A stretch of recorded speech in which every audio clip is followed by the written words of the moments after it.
Bab 32. Cinta petani tampan. Hari datang silih berganti. Dan tak terasa waktu bergulir dengan sangat cepat. Maharani sudah berkuliah. Dia amat bersungguh-sungguh menepati janjinya. Begitu pula dengan Sadewa. Pria itu berkuliah di universitas terkenal di ibu kota Jakarta dan sekarang tengah berlibur di kampungnya. Hubungan jarak jauh yang mereka lakukan tak mengurangi rasa cinta keduanya.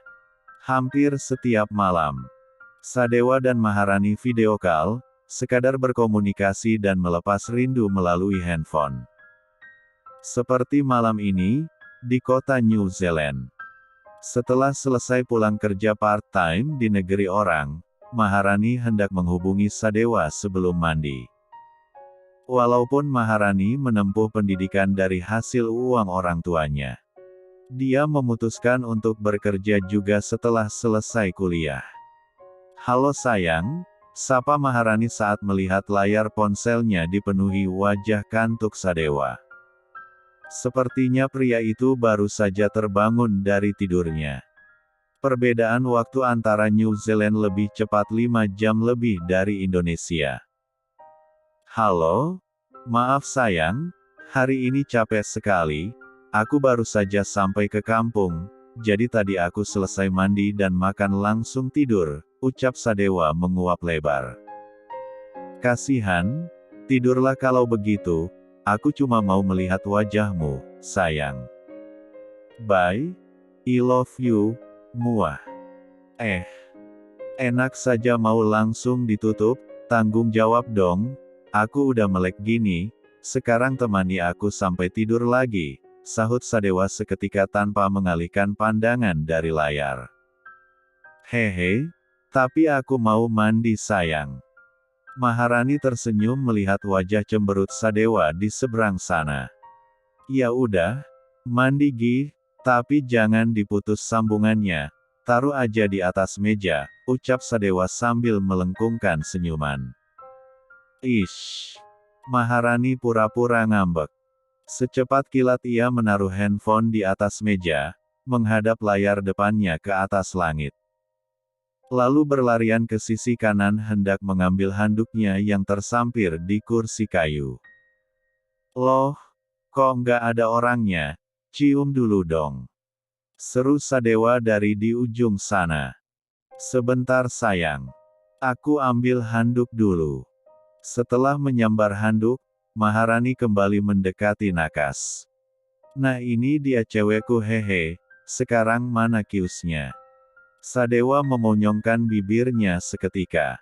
Tanpa banyak kata Maharani mencium layar ponsel. "Muah. Muah. Udah ya, mau mandi nih, udah bau acem," sahutnya kemudian. "Muah. Muah. Terima kasih sayang. Udah mandi sana, bau kamu tuh. Ish nyebelin banget sih. Bau-bau gini pun pacar kamu, bye." Setelah berkata pada Sadewa, Maharani bergegas ke kamar mandi hendak membersihkan diri. Selang beberapa menit, Maharani sudah keluar dari kamar mandi. Dia mengusap-usap rambut panjangnya yang menjuntai sambil melangkah perlahan mendekati nakas, ingin melihat wajah Sadewa. Maharani tersenyum melihat Sadewa malah tertidur pulas dengan posisi menyamping. Dari handphone, dia dapat mendengar suara dengkuran halus dari hidung Sadewa. "Kasihan sekali dia," ucap Maharani sambil menyambar handphone dan menghadapkan layar ke wajahnya. "I love you, sayang. Tidur nyenyak ya." Maharani memutuskan untuk mengakhiri sambungan. Tak lupa ia melabuhkan kecupan di layar handphone. Dan meletakkan kembali benda pipih tersebut ke tempat semula.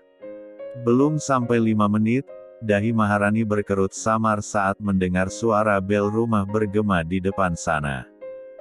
Secepat kilat Maharani memakai pakaiannya. Baru saja membuka pintu.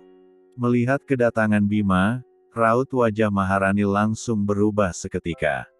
"Ngapain ke sini?" Maharani menyenderkan kepalanya di pintu sambil melipat tangan di dada. Saya mau mastiin, apa non sudah pulang apa belum? Bima tersenyum lebar. Melihat calon istrinya dalam keadaan baik-baik saja. Maharani memutar mata malas sebab Bima tak mendengar perkataannya. Hampir setiap hari Bima memeriksa dan berkunjung ke rumah, sekadar ingin memastikan dirinya dalam keadaan aman atau tidak. Maharani sampai bosan melihat wajah Bima. Udah lihat kan aku masih hidup dan sehat walafiat? Udah ya, aku mau tidur, pergi sana. Ganggu waktu orang aja. Tanpa mendengar jawaban Bima, Maharani langsung menutup pintu dengan sangat kuat tepat di wajah Bima. Brak. Oh my god, hah, mengapa susah sekali berdekatan dengannya? Padahal banyak wanita di luar sana menginginkanku. View, Rani wanita yang sangat berbeda tapi aku suka, gumam Bima sambil mengukir senyum. Esok harinya, pagi-pagi sekali Maharani terbangun tidurnya. Dia hendak membangunkan Sadewa. Seperti yang biasa ia lakukan. Sayang, bangun. Sahut Maharani saat melihat wajah bangun tidur Sadewa menghiasi layar ponselnya sekarang. Astaga, apa aku semalam ketiduran? Sadewa mengucek matanya sekilas sambil mengingat-ingat kegiatan semalam. Dan baru saja teringat kalau ia dan Maharani sempat berteleponan. Hehe, iya. Maharani tersenyum tipis. Maafkan aku sayang. Sadewa sangat tak enak hati sekarang. Tak apa sayang, sudahlah, sebaiknya kamu bangun agar bisa cepat-cepat pergi ke sawah sekarang. Aku juga mau mandi dan berangkat ke kampus, jawab Maharani sambil beranjak dari tempat tidur. Baiklah, kabari aku nanti sayang. Iya, sayangku, muah. Sahut Maharani semangat sambil mencium layar ponselnya. Menjelang siang, setelah menyelesaikan perkuliahannya, Maharani langsung pergi ke tempat kerjanya. Sesampainya di toko bunga, tempatnya bekerja. Entah mengapa Maharani ingin sekali menghubungi Sadewa, bermaksud menggoda pacarnya itu sebab dia hari ini ditembak lagi oleh kakak tingkatnya di kampus. Ya, selama berkuliah, Maharani cukup populer di kampus. Berkat kecerdasan dan kecakapannya dalam mengenyam pendidikan, Maharani dikenal mahasiswa lainnya. Dan hampir sebagian kaum Adam mengagumi Maharani. Setelah menekan-nekan layar ponsel, Maharani menunggu dengan sabar dan berharap Sadewa membawa ponselnya ke sawah. Mata Maharani membulat sempurna saat melihat pemandangan Sadewa tengah membelakanginya dan berciuman bersama seorang wanita yang tak asing menurutnya. Sari. Lirih Maharani dengan nada bergetar sambil menutup mulutnya sendiri. Maharani tak menyangka Sadewa mengingkari janjinya. Pria itu ternyata berselingkuh bersama Sari. Untuk kedua kalinya hati Maharani hancur berkeping-keping. Tanpa permisi cairan bening mengalir dari sudut matanya. Dunia Maharani seakan berhenti sebentar. Perih, sakit, dan kecewa melebur menjadi satu. Betapa tak beruntung dirinya dalam soal percintaan. Padahal dia berharap jika Sadewa berbeda dengan Tommy. Namun, nyatanya sama saja. Tak mau terlalu lama melihat kemesraan antara Sadewa dan Sari sekarang. Maharani langsung memutus sambungan lalu memblokir nomor Sadewa dan memblokir akun sosial media pacarnya. Ralat, bukan pacar lagi, melainkan mantan pacar. Aku membencimu, Dewa. Maharani terisak pelan di ruang belakang toko bunga. Dia sangat kecewa mengapa percaya begitu saja dengan perkataan Sadewa. Rani, are you okay? Tanya seseorang dari belakang. Maharani tersentak. Secepat kilat mengusap air matanya. Lalu menoleh ke sumber suara. I'm okay, Miss Mistisya, manajer di tempatnya bekerja itu. Menarik napas panjang. Are you sure? Tanyanya ingin memastikan. Are you sure? Kamu yakin? Yes, I'm sure, sahut Maharani cepat sambil tersenyum getir. Dia tak mau menceritakan permasalahan pribadinya kepada Mistisya. Sebab manajernya itu lumayan dekat dengan Bima. Jadi dia tak mau Bima mengetahui permasalahannya. Yang bisa saja membeberkan hal tersebut pada papinya. Oke, I'm so glad to hear about that. Come on, it's time to working, girl. Sahut Mistisya lalu melenggang pergi dari hadapan Maharani. Oke, I'm so glad to hear about that. Come on, it's time to working, girl. Baiklah, aku sangat senang mendengarnya. Ayo, sekarang waktunya untuk bekerja, gadis. Bab 33. Sup, Sari. Ayo ketahuan. Sentak Sadewa dari belakang saat memergoki Supri dan Sari tengah berci, Yuman barusan digubuk. Supri dan Sari terkejut. Secepat kilat menjauhkan tebuhnya, lalu menatap Sadewa sedang tertawa terpingkal-pingkal sekarang. Haha. Semprul. Ganggu aja kamu, Dewa. Seru Supri dengan menggaruk tengkuknya yang tidak gatal. Heh. Niat aku itu baik tahu, biar kalian gak lanjut Yuman. Ini di dekat sawah tahu, gimana kalau warga desa yang lihat, bisa berabe entar, noh Pak Desa ada di luar tadi, mantau sawahnya juga, ucap Sadewa dengan nada pelan. Supri mencebikkan B1 bir sementara Sari hanya terdiam sambil menunduk muka, sedang menyembunyikan kedua pipinya yang bersemu merah sekarang. Sup, ini kan baju aku. Kok kamu nggak bilang kalau mau pakai? Ini hadiah dari Rani loh, ayo cepat lepas. Mimik muka Sadewa berubah drastis ketika melihat Supri memakai pakaian pemberian pacarnya. Ya elah. Minjam bentar bos. Hehe, ucap Supri menyengir kuda. Enggak, lepas sekarang Sup. Kamu nih, semua aja diambil, model rambut aja ngikut-ngikut. Seru Sadewa dengan menatap tajam Supri. Supri cemberut tanpa banyak kata melepas baju dan menyodorkan kaos berwarna hitam itu kepada Sadewa. Nih bos, hehe. Terima kasih ya udah minjam, ucapnya tanpa dosa. Cih. Sadewa berdecak sejenak kemudian menyambar kaos miliknya. Sup, handphoneku mana? Tanyanya kemudian karena tadi saat membajak sawah menitip handphone kepada Supri. Supri mengedarkan pandangan ke lantai, hendak mencari handphone Sadewa. Di sini tadi aku simpan bos. Dia menunjuk ke sisi kanan. Sadewa menoleh ke arah yang ditunjuk Supri. Di sini apanya? Nggak ada nih. Itu bukan Dewa. Sari menunjuk handphone merek Oppo di dekat pintu seketika. Sedari tadi dia diam-diam juga ikut mencari handphone Sadewa. Sadewa dan Supri menoleh.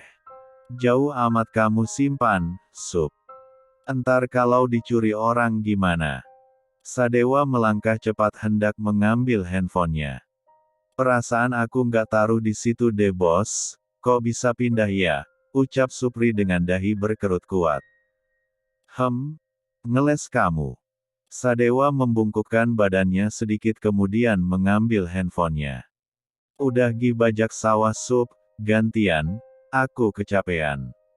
Dan kamu, Sari pulang sana udah mau sore ini, ucapnya sambil menatap Supri dan Sari secara bergantian. Supri dan Sari mengangguk cepat. Sebelum pergi, keduanya melempar senyum hangat satu sama lain sekarang.